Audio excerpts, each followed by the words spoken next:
First, you have to have a main character or protagonist that the reader, the viewer cares about.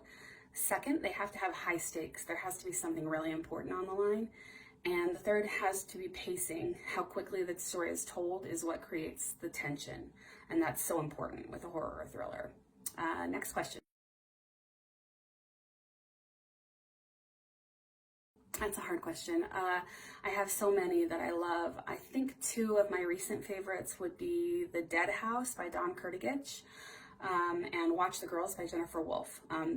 They both tell their stories in really interesting ways. One is YA and one is adult, but they're both really, really good and tell their stories in very new, fresh ways. I love the recent wave of female horror and thriller authors in adult mainstream fiction. One of my favorites is Ruth Ware. Her story, In a Dark, Dark Wood, is incredible. I highly recommend it. It has two different timelines, and it goes back and forth between them for like the present versus the past, and it's really interesting. I love it. Check it out. Ruth Ware is really good. Okay, last.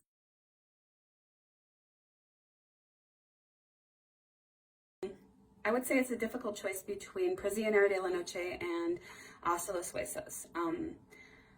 Prisionero de la Noche obviously has like harder topics with child abuse and child trafficking, where Hasta los Huesos is more conventionally just scary. The ambiance and the setting is so creepy just by itself. But Prisionero de la Noche, when I was writing it, I wrote a scene where the main character has to go into a closet with some knives hanging.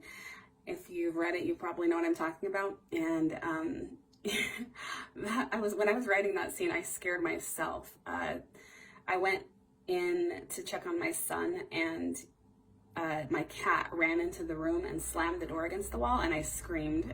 So obviously that one really had me on edge. I would probably say Prisionero de la Noche because of that, but Hasta los Huesos is right up there too.